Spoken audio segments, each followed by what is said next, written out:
mga kababayan. Mamaya na po si Tatay Rani pag may sound system na. Sa araw ng kalayaan, ikulong sa Senda 13. Yun ang dapat gawin. Ano daw?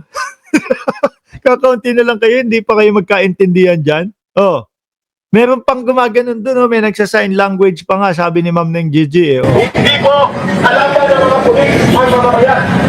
Kakawa pa hindi ko pagpilihan ng pulis. Hindi ko pagpilihan ng gobyerno. Pinulong si, sabi mo nga, pinulungan ata yan ng paleta, pinulungan ata yan ng kanyang amana, bukbok, pag magpresidente ka, magnakaw ka. Siguro yun ang mensahe na binura niya ang Anti-Corruption Commission dahil nagturo ng Ano yung mga pinagsasasabi nila dyan? Ang naintindihan ko lang talaga yung ikulong daw sa Selda 13. Yan, yung naintindihan ko. Pero yung mga pinapaliwanag nila, hindi ko maintindihan. Sir Romy Escalera, brother, shout out sa iyo. dahil niya magnakaw. Na bukbok, magpresidente ka at magnakaw ka. So that makes him corrupt president ever. Nalagpasan pa nga daw niya ang Si Marcos Sr., yun ba yung gusto niya sabihin? Best, corrupt president daw, best ever.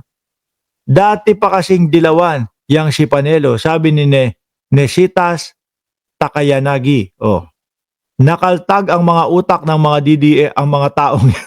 Oh, tuloy natin! Guinness Book na kanyang ama na greatest magnanakaw sa Pilipinas. Sa mga government agencies, ilagay sa program fund at nagastusin para sa mga politiko. Nag-i-explain sila kung paano daw nagnakaw si Pangulong Bongbong Marcos. Pero yung ebidensya hanggang ngayon, wala naman pong pinapakita. O eto, may mga DDS, tigilan na natin yan, wala namang kwenta, wala namang Sabi ko nga sa inyo, kapag ka walang ebidensya, wag natin pag-usapan, no? Sayang lang ang oras. Pag meron na silang ebidensya, saka natin ulit pag-usapan. Eto, DDS, mga nakapasok daw.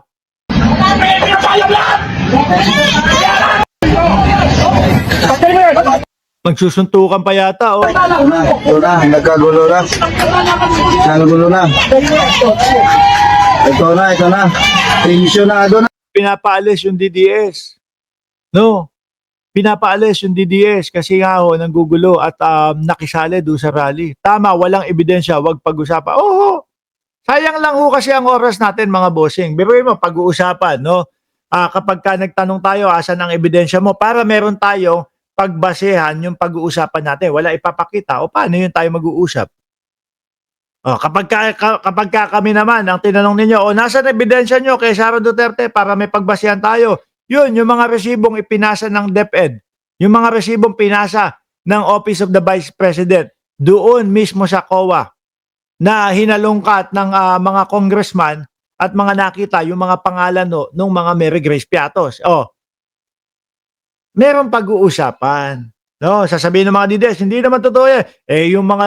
Yung mga staff nga ng DepEd at yung mga Office of the Vice President nga ang nagpas, merong patuloy-tuloy. Yung kanila, sa ebidensya, wala Saka na, wala tayong pag-uusapan doon. Di ba? Sabihin niya ang konstitusyon ay para sa kanya!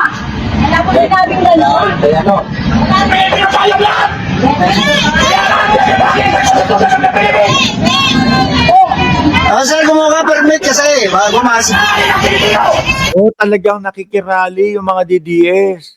Pinagpipilitan nila. Eto pong mga may permit mga bossing. Tapos doon nakikisali yung mga DDS, guguluhin yung rally. Mahilig silang ganyan. Miski ano pangalan nito? Si Panort. Di ba sumugod nga yun sa New York? Tapos nagdiriwang po yung ating mga kababayan doon sa New York ng, kumbaga, araw ng kalayaan ng Pilipinas. Wala si Chavit ni Rara Yuma. Isa pa din yun. Wala kayong matamang palaya sabi dito!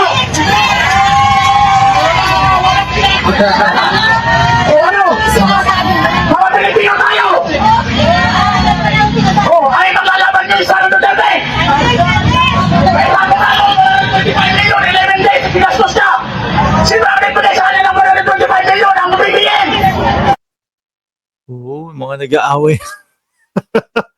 Medyo merong kaguluhan din po pala. Meron pa ba dito? Sandali lang. Hanap pa tayo ng video dito. Madami! 20 yata yung ano. O eto, yung mga pinapatanggal do sa ano, yung mga pinapatanggal yung mga face mask. Oh. Saan ba yun? Ay, sabi, ang dami ko na daw video iniload. Alisin ko to. Oh. Ngayon, salpak natin. Yung mga pinapatanggal yung mga face mask. Mga sinisita. Bakit pupunta kasi na naka-face mask pa? Para saan yan? Pag itago yung pagkakakilanlan. Bakit? Mayroon kayong mga gas mask. Oh. Bakit mayroon kayong mga gas mask? Ang gas mask, baka mga magbabato yan ng mga tear gas. Kaya nakaganyan. At nakamaskara kayo, alam niyo naman bawal na dito sa Maynila. Oh. Pinagbabawal po natin mga boss. Dito. Nakamas kayo, may gas mask pa kayo. Para daw ho yun, mga boss Chipamo sir, sa hindi matuko yung kanilang pagkakakilanlan. Eh, kala ko may pinaglalaban kayo. Bakit tatakip-takip kayo ng mukha? Bawal sa Maynila ang nakamas. Ang dami nilang pinasa dito, mga bossing eh. Asaan pa ba dito? Ito yung kay Panelo, ibalik ho natin. Oh. Ayun si Panelo, ayan, yung nasa gitna ho. Binubu ng mga kakamping. Pero nakapagtataka ho kasi, no? Bakit hindi siya pumunta doon sa rally nung kaila Eric? Bakit dito siya pumunta sa rally nung mga kakamping? Ano kaya pinaglalaban ng mga DDS na yan? Bring him home. Paulit-ulit ho na bring him home. Sabi ni Duka, may press pang nakalagay. Wala naman yatang mga ID. Yung iba kasi ho dyan, mga bossing, pagpapapansin na lang po ang pinunta dyan. No? Sa mga rally na yan, pagpapapansin na lang po ang mga ipinunta nung iba dyan, mga boss. Lalo na yung mga kabataan. At yung iba, wala lang. Trip lang. No? Kung kailangan, wag naman. Kung kailangan, barilin daw. Ang mga yan, okay lang. Wag naman, no?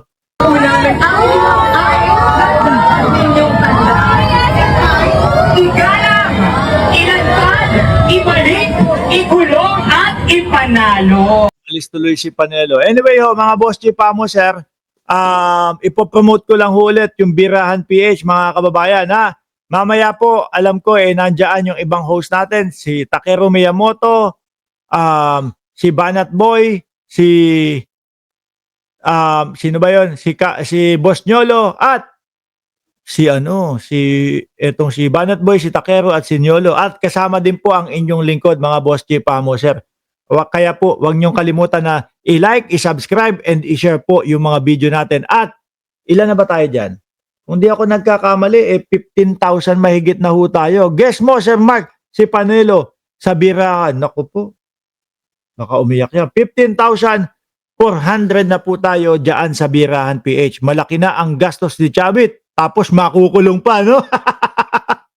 Makukulong pa, Rayco. Hindi, yan naman po ang mga dahilan ni Chavit Singson eh. Kaya bakit sumasama siya doon sa mga rally-rally eh? No? Kasi first time niya mga kababayan na mapaimbestigahan ng isang administrasyon. Anyway, ako'y magpapaalam na. Maraming salamat and God bless po sa ating lahat, mga